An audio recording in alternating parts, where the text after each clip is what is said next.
This video is focused on product strategy. We will discuss strategies that you can use to compete against big companies that have more money and people. It's the same as a small child fighting against a bigger and stronger challenger. This is called guerrilla warfare or asymmetric warfare. When the United States invaded Vietnam, the Vietnamese beat the United States even though the United States had a bigger, more advanced military with better equipment and more money.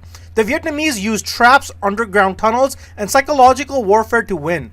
First, we need to understand how the world actually works.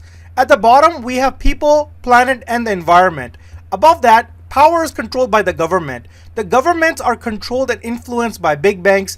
The big banks are controlled by national central banks, and then international central banks above that, then central bank of central banks above that, and finally the financial elites at the top. These financial elites are behind the scenes controlling everything, and their assets are held through shell companies, undisclosed trusts, offshore corporate structures. But first, let's understand how we got here. Life starts simple in a village. People work hard and actually produce real value in the world, like crops, and they help their neighbors and have many children. They produce the food they consume and know where it's coming from and how it's made.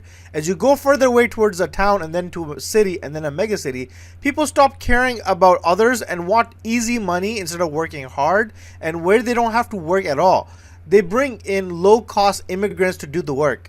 In farms and small towns, money usually changes hands for real things like food, animals, tools, and services. When someone gets paid, real value was created and people's lives improve.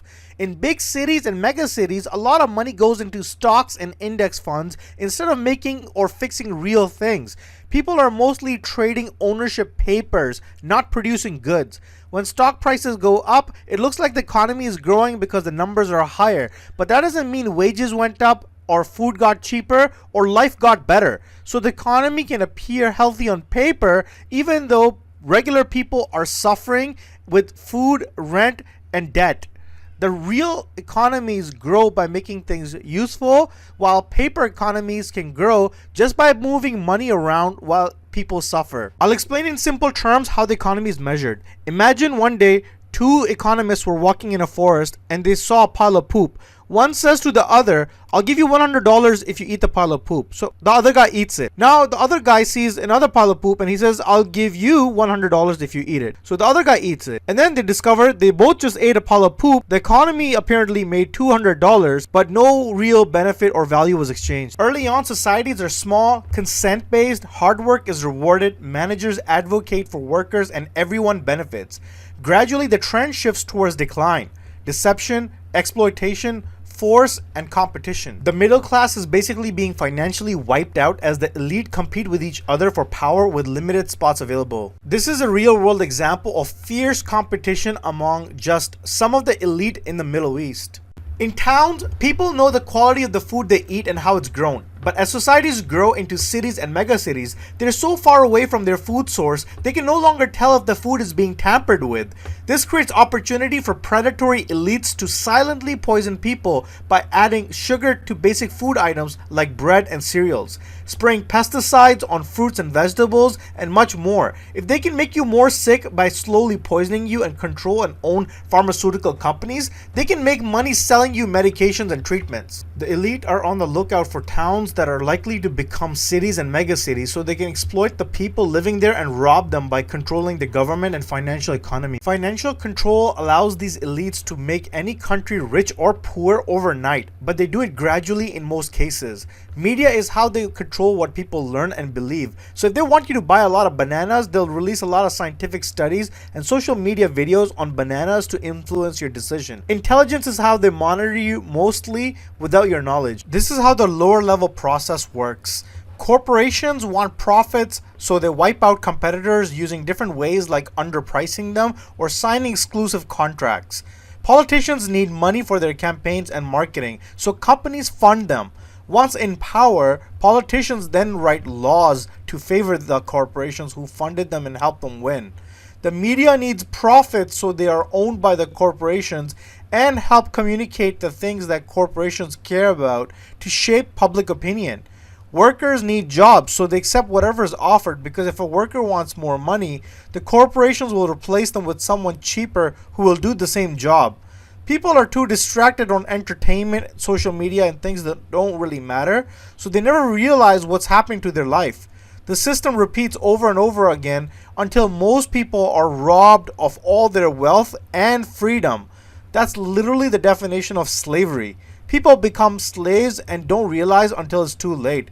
The elites are the masters and the rest of the population becomes slaves. Their government sold them out to wealthy corporations. The system keeps working because people don't see what's happening, and those that do are too broke and busy with everyday life to do anything. People are divided against each other through religion, politics, race, ethnicity, and skin color to keep them divided. Anyone trying to organize is crushed, and there appears to be no alternatives other than just vote for the next political party that will screw you over. Gradually, what you're left with is people receiving universal basic income just so they can barely survive and never have a chance at resisting, because they'll just cut off your basic income so you'll starve along with the rest of your family. Here's a lower level view of how all this is implemented. First, there are a few companies that employ most jobs and people need to pay their bills, so they keep you in debt by gradually increasing the value of products and services like houses, cars, loans. And if you have bills to pay, you can't resist or take risks to start your own business. They need the masses to become slaves without them realizing it. Then they print a bunch of money to steal your existing wealth. This is literally like getting robbed while you're sleeping and don't even know it. All of it is legal because they own the law. Their goal is to trap you into slavery.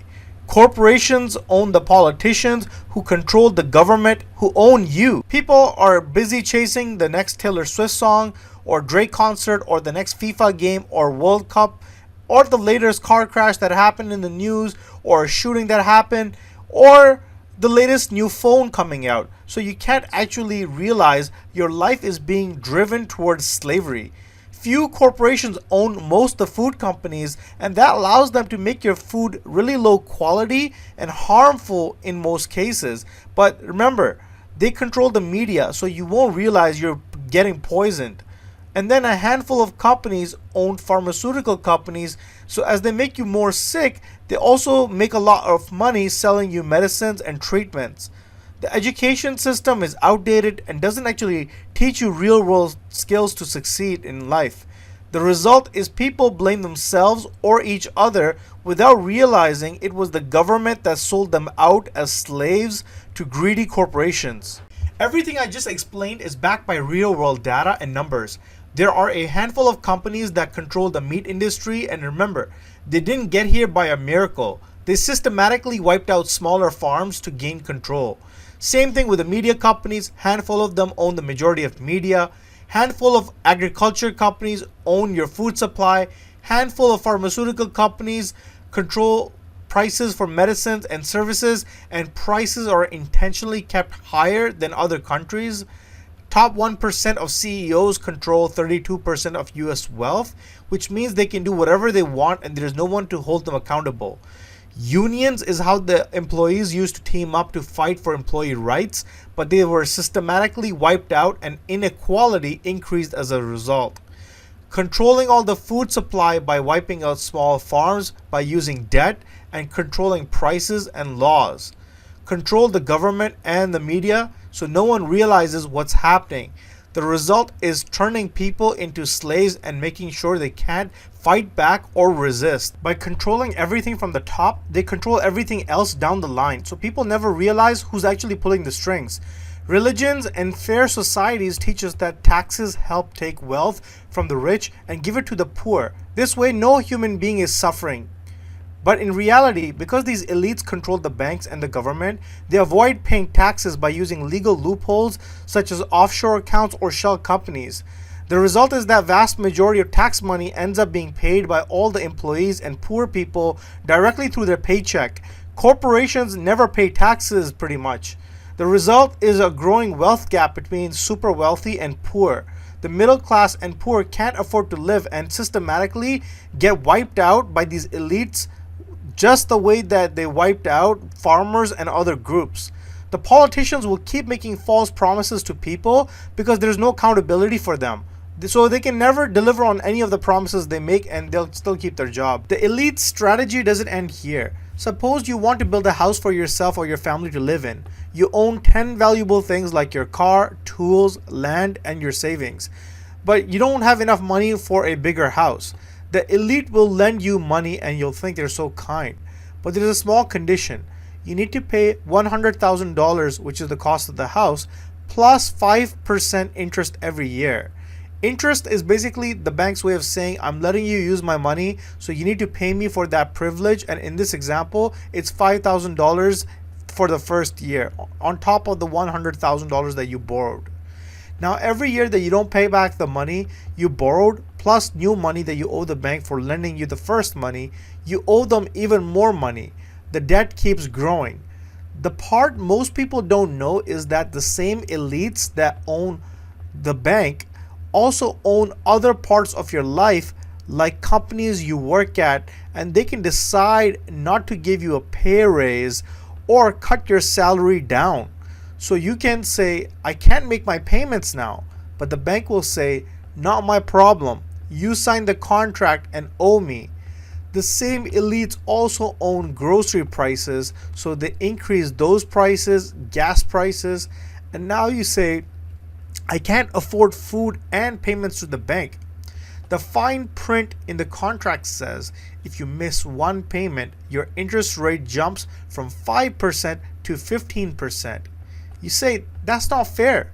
They reply, you signed the contract and now you owe me $150,000 instead of $115,000. You can't pay back this insane new amount. So according to the contract, they take away your car. But I need that. Should have paid on time. You miss another payment. This time, they take your tools and your wife's jewelry. You say, please, I need my tools to work and make payments to you. Sorry, rules are rules.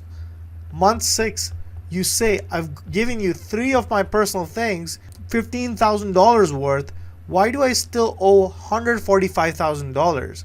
They reply, because interest rates keep going up and there are late fees and collection fees and administrative fees, and it's all in the contract that you signed. Month 12, I've given you 7 of my 10 things. I only have my house, my land, and last bit of savings left.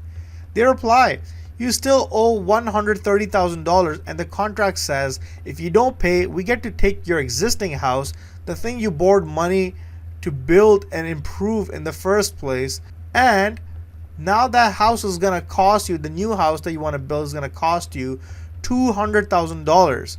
They reply, you owe me that amount plus late fees, and since you can't pay, I'll take everything you started with. You started with 10 valuable things and the dream of a bigger house, and you end up with nothing because they took everything.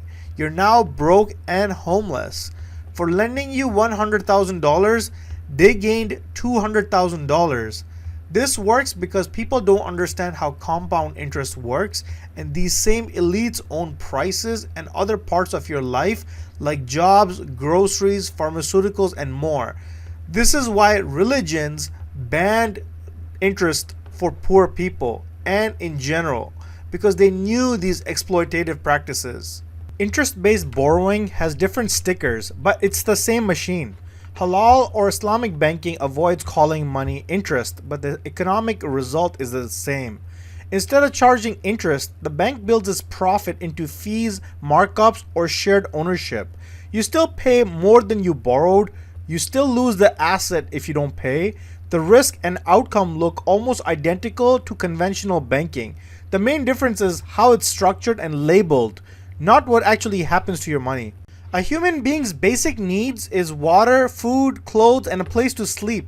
But the media and Hollywood encourages materialism, so people confuse the things that they want for things they need. And when that happens, there's no limit. And when you can't meet your expectations of want because you're confusing it for a need, you'll become depressed and unhappy because you'll want more things in less time in your life. It's like a 5-year-old who wants a Lamborghini and they want it in one day instead of working for it. Otherwise, they'll not be happy.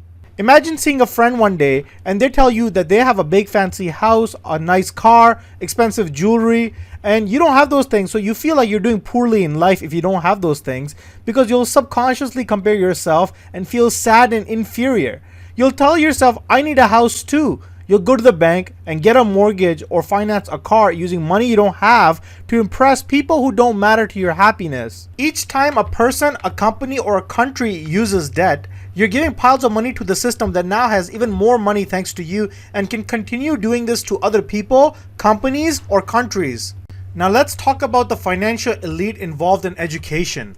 Universities and colleges make money based on enrollment and not graduate outcomes. They get government funding based on student count, not job placement. They get paid whether you succeed or fail after graduation. And if you can't get a job, you'll be left blaming yourself instead of the system that exploited you. Cost of tuition has gone up rapidly over the years, and textbook prices have also gone up, while wages have barely increased. They can raise these prices because they know students can borrow unlimited government-backed loans. Universities can charge more because students can borrow money. There's a youth unemployment crisis where new graduates struggle to find jobs and working jobs not requiring degrees. Graduates usually work in fields unrelated to their major. It's getting harder to find a job after graduation. Degree inflation occurs because jobs that required high school degrees and diplomas don't require those bachelor's degrees. Degree inflation occurs because jobs that previously required high school diplomas now require university bachelor's degrees, and jobs that required bachelor's degrees now require master's degrees. Cost goes up and value goes down. Professors and universities have no incentive to update their curriculum because they get promoted for their research papers, grants, and publications, not for teaching quality, job placement, or updating the curriculum. After they achieve tenure, they can't be fired. Real-world examples of teaching outdated curriculum include teaching outdated programming languages, or using old business case studies, or using outdated software. Education severely falls below the industry's standards, so now new grads have a hard time gaining skills to get them jobs. Even if students go bankrupt, they can't have their debt be forgiven. The bank and loan services gain billions in interest annually. Universities get paid upfront regardless of student outcomes. The government guarantees loans, so banks face no risk. Students are the one to lose with decades of debt and no job certainty. Employers say graduates lack necessary skills, and entry-level jobs require experience, and you can't get experience without a job, but students are still left holding the debt. 6-month boot camps work better and cost a fraction of the cost of a university degree with higher job placement and relevant job industry skills. But the universities fight these because they can't charge $140,000 for a 6-month program and exposes their degrees as unnecessary for many jobs. This threatens their business model. The education business model extracts money from students without caring for their success. The system works perfectly for everyone except the students. Universities get paid, banks collect interest, governments back loans, so banks don't risk anything. It's pure profit for them. And students are left with debt and no job. No one in that chain has incentive to change it. The fire that fuels inequality in this world is fueled by interest-based borrowing, where the lender has no risk in lending you money and only pure profit to gain. If you're using this borrowing system, you're feeding the fire.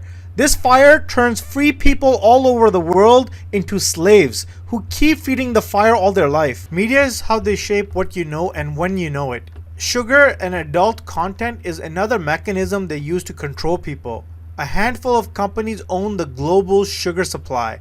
They use different methods to trick you and think sugar is okay for you, like sponsoring research and controlling dietary guidelines on the food pyramid.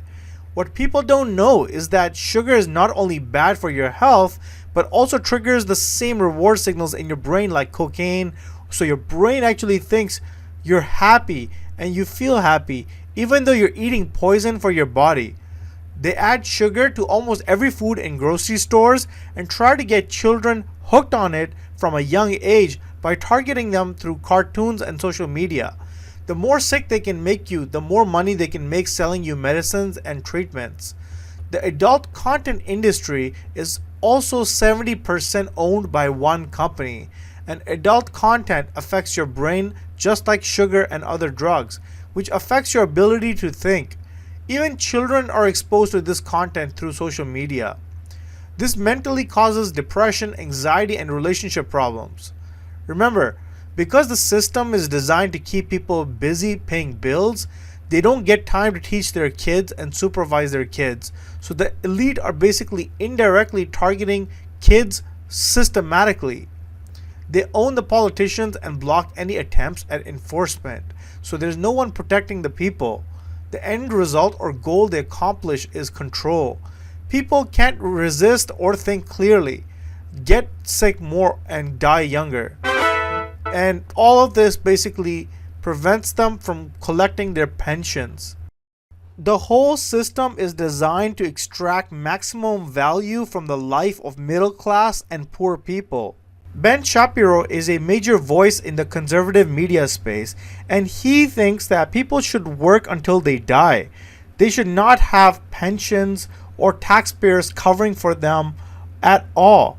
This guy's also a whistleblower that talks about more things that are happening behind the scenes. We have covered how finance and science is used by the elites to control the masses, and now we will look at how intelligence and secret information gathering is used to monitor everyone. Knowledge about how government and agencies perform surveillance on people without their consent came out as a result of this guy that worked for the government. Your cell phones, social media, security cameras around your city, cellular towers, smart TVs, and even cars are all tools used to gather information on you. A mic collects sounds through sound waves which create vibration, and that vibration translates to electrical pulses and is digitally translated to language. But did you know that a speaker is also used the same diaphragm that vibrates, and most people are only aware of speakers playing sounds like music? But what they don't know is that the digital circuitry can be controlled to turn a speaker into a mic and gather information. Anything connected to the satellite, Wi-Fi, or cellular towers has the ability to transfer the information collected silently without your knowledge. This is one of the major companies used by the government to collect data from different sources, and that data is automatically understood through algorithms and provides recommendations on what they should do. This is just one of the many example dashboards this company provides. These financial elites basically stole your property, money, freedom, health, equal opportunity for success, and created slavery for you. Because they have surveillance and control laws, all resistance is crushed and controlled. This explains the bunker obsession that billionaires have. If people realize what the financial elite did to the masses, they would need a safe spot to hide. The bunkers are a last resort to hide. The preferred option is to use the military industry complex to make money while reducing the population at the same time. It works by defense contractors profiting from equipment sales, which leads to politicians getting campaign donations. The high-ranking military officials then get jobs at these private companies. Wars are used as a means to reduce the population of your country by invading other countries. They're also used to field test the latest military equipment, develop new strategies, and train troops for combat. During the Vietnam War, when soldiers realized their sergeants and senior officers were sending them into a mission that was meant to fail, they threw grenades at the officer to make it look like he passed away from enemy combat. FEMA also announced $608 million in government funding to build new prisons. The definition of migrant can change in less than 1 day to local citizens. For example, look at the definition of this word from the dictionary. Now look at the religious breakdown of people living in this country. Many countries now have laws where if you criticize the government of this country, then you are expressing this. This tells you who influences your country's government and its politicians. So the definition just changed from the old definition to now the new definition. Wars are also started for robbing other countries for their natural resources like gold, lithium, and oil. But gaining these resources benefits the financial elites and the politicians funded by them because they own the companies that harvest these resources while the troops pay with their lives to fight for the elites. Now you see how amazing the financial elite strategy is, so let's learn from it and build our own. So how can we build a strategy like this for our products that can dominate competitors? We will now cover different strategies you can use to beat the big corporations as a small company of a few people. Some of the strategies we will look at is the side door approach, focused approach, the freemium model, simple design, free trials, building a community, providing a connector service, starting small and then growing big, and changing the rules for how things work. There are two variations of these strategies we will cover. One is if you don't have a lot of money starting. The second is if you are wealthy and have good funding to start with. The basic idea. Imagine there is a huge store in town that sells everything. They're so big that everyone shops there and small stores can't compete because of price. Now you want to build a business that competes with them. The side door strategy is to sneak in where they're not looking. They focus on rich customers because that's where the money is, but they ignore kids and poor people in small towns because it's not good money for them. Your focus here is to serve the people they ignore by making something perfect for them. A real world example of this is big companies making games for serious gamers and charging $60 per game. These games have fancy graphics and complex controls. You countered this by making simple phone games that are free to play and easy controls within 2 minutes of gameplay. What happens is you get millions of kids playing and make money through in-game ads and small purchases. By the time the big company notices, you're already huge and have money to make bigger games. This works because they can't compete for kids and casual players. Their expensive games are too complicated and their business model doesn't work for free games. The second strategy is to do one thing perfectly. If the big company does 100 things badly, you can do one thing perfectly. Here's how this works. They have a bunch of products that do everything, but they're all okay, not that great. You pick one feature and make it 10 times better than theirs. Here's a real world example. A big company has a chat feature, but it's buried deep inside their big complicated product. The chat feature crashes sometimes, looks ugly, and it's hard to use. Overall, no one likes it. So your move here is to make just a chat app feature, but super fast with good design and lots of little things like emojis that make it fun and easy to use. What ends up happening is people like your product more, so they tell their friends and everyone starts using your product and the big company's chat feature becomes obsolete. This works because the big company can't make their chat better without rebuilding everything, and that's just too expensive and too much work for them and is not worth it. Your entire company's focus is that one product and its perfection. The freemium strategy is where you give away a part of your product or all of it for free while the competitors charge money for it. While the competitors charge money for the software and monthly fees that they need to operate their business, you give it for free and make money another way. Real world example is a big company selling photo editing software for $300. You make a photo editing app that's free. You make money from ads and premium filters. People download and use your free app while the big company's sales drop. They can't make their product free, so you win. Another strategy is to make a product that's extremely simple to use. If the competitor's product is complex and has a long manual on training courses and takes weeks to learn and is considered a professional tool, make something basic and simple that can be learned in 5 minutes without a manual. A real world example is a professional website software. You need to learn coding and understand lots of material, and it takes courses and experts to teach you. You can make a website builder that's drag and drop and makes websites so fast and easily anyone can make a website. Replit is a real world example of this software. You win because people find it easier to use your software. Strategy 5 is the free trial strategy. You let the customers try your product before they buy it. Big companies might be charging money and long-term contracts with minimum purchase amounts and difficult cancellation policies. You let them try it for free and pay only if they love the product. This works because people can't try the big company's product because it's expensive and risky, so you win. Their business depends on big contracts while yours makes it easy and simple with small payments, and they can't switch models because big companies would destroy their company. The next strategy is to build a community that loves you and becomes your army. People use big companies' products because they have to and they're forced to. No one loves them, especially because they can sometimes exploit their customers by using dark tactics. You, on the other hand, build a passionate fan base and work closely with your customers, and they help you decide features. Big companies often charge high fees and ignore customer complaints and make decisions people hate. You do the opposite by asking users what they want and add their ideas to the product and create community events. If users love your product and your company, then you win. Even if the big company copies you, people will still use your product. Strategy 7 is to not compete with their product and instead connect multiple products together. Here's how this works. Big company sells a product. Your move is to create a marketplace that connects buyers with sellers.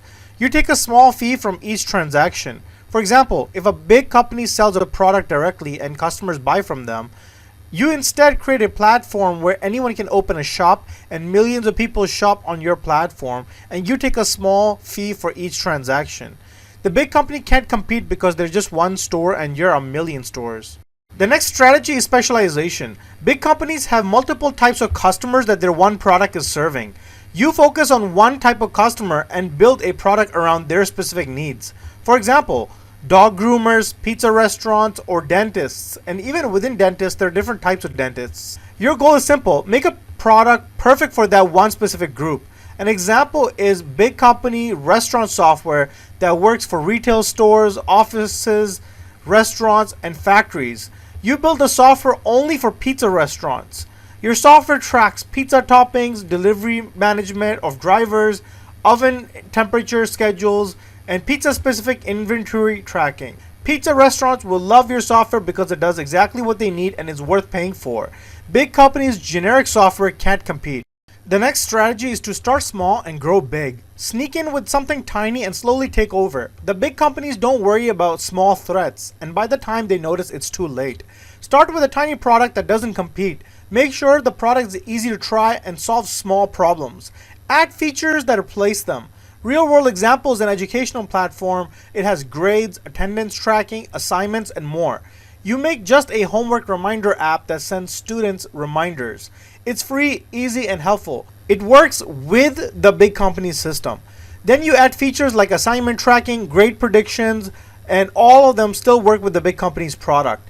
Keep adding features, and now students can submit their homework through you. They can check their grades or message teachers. Schools realize they don't need the big company anymore and switch over to you. And by the time it's too late for the big company, they can't compete with you, and too painful for the school to switch away from you. Another strategy is to change the rules by making new rules. Big companies sell software in stores, charge per customer, or whatever the old way is. You can use a different way, like different pricing structures, new technology, or new method. A real-world example is a big company owning a video rental store. They need customers driving to stores to get movies and then return them to the store after watching them. Your company can mail movies to people's homes. They choose a movie online and you mail it to them, and then they return it back to you through mail. Even better is to stream movies over the internet and offer unlimited movies with monthly subscription. Big companies can't compete because their whole business model is stores, and they can't close all the stores, and it's too late for them to switch. Here are different questions you can ask yourself to help understand which strategy is right for you at that time. But you can also mix and match or create completely new strategies. The main idea is that you can't beat them at their own game. Don't try to beat big companies by spending more money or advertising more than them or having more features than them or be cheaper and do everything that they do. Your goal is to play a different game and use different rules and attack their weak spots and do what they can't do. If they're big, then chances are that they're slow, so speed is your advantage. Focus also becomes your advantage. Starting is scary when big companies exist, but history shows us every large company started small, and despite being small, they beat larger companies that were big at that time. You're not trying to be bigger, but be smart by thinking differently. Now, this next batch of strategies that we will cover is if you have a lot more starting capital to invest. Implementation of these strategies revolve around the pillars of control. Economic lock-in, making it expensive for the customer to leave you. Information asymmetry, knowing more than your customer and leveraging integrations. Using dark patterns on pricing strategies to create complex pricing.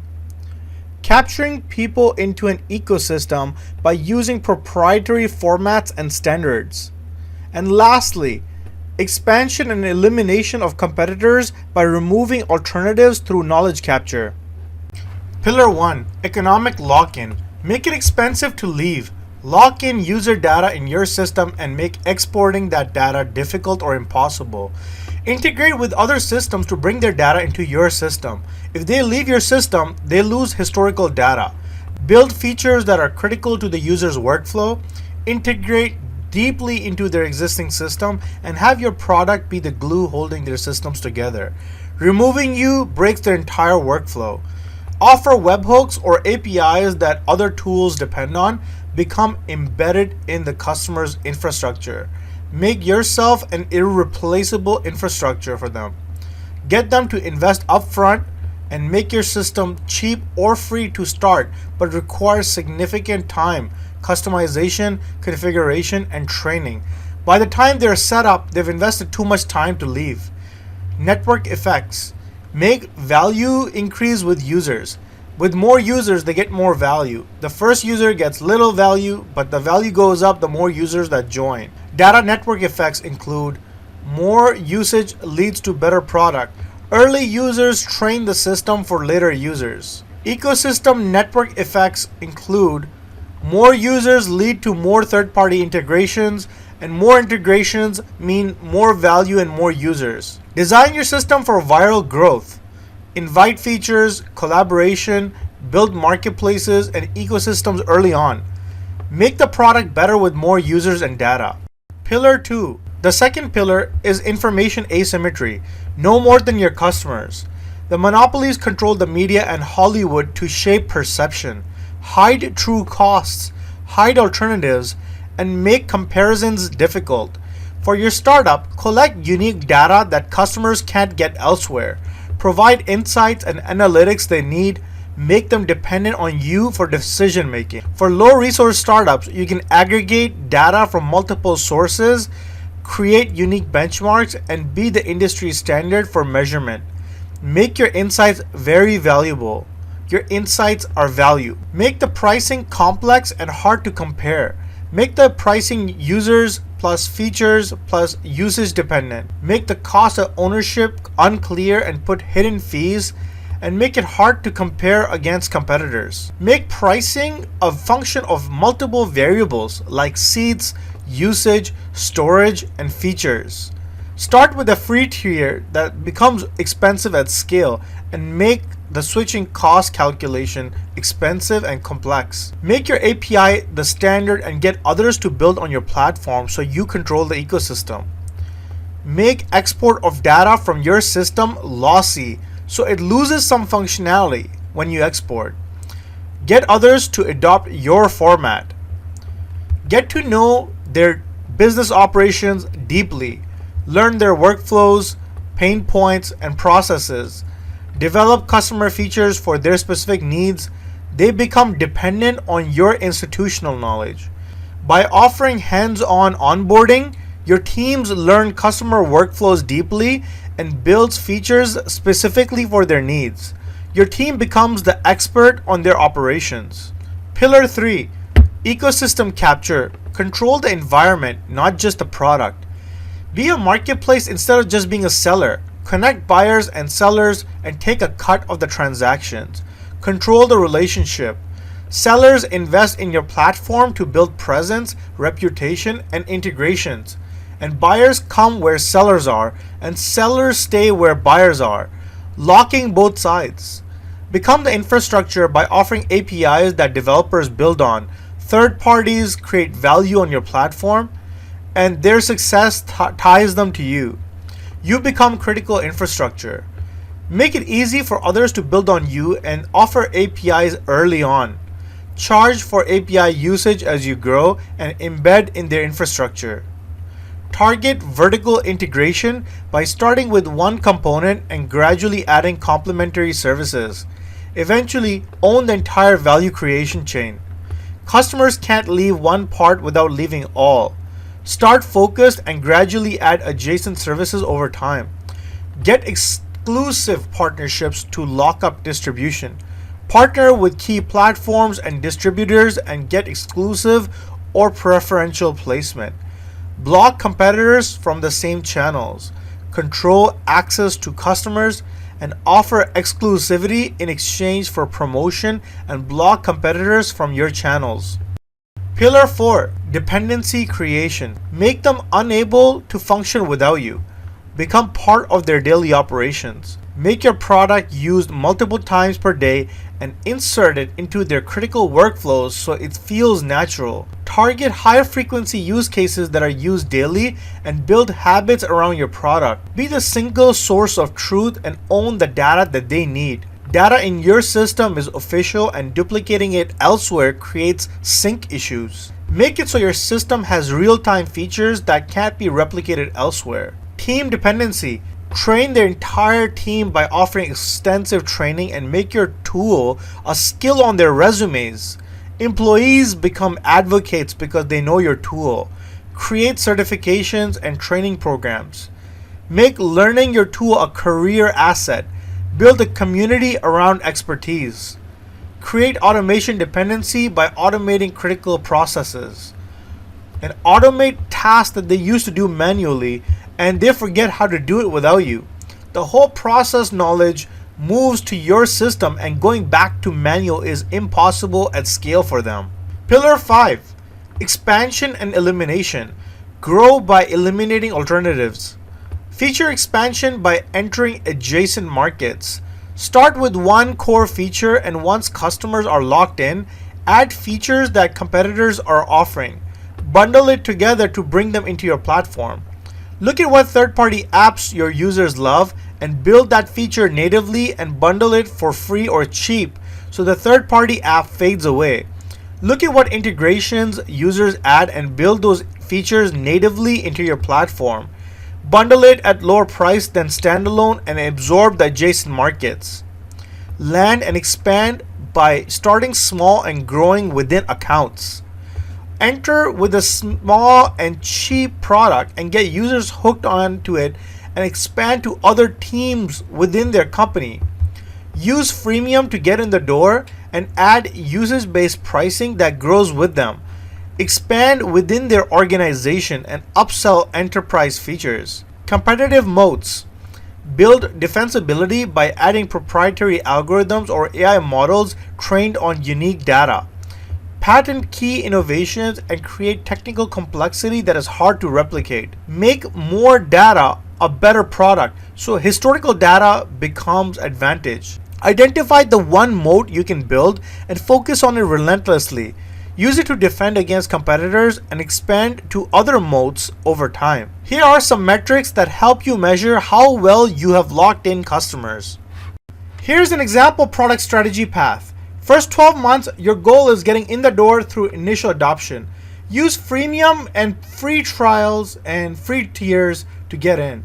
Solve just one painful problem with easy onboarding and viral mechanics like referrals or collaboration features. If possible, integrate with tools they already use.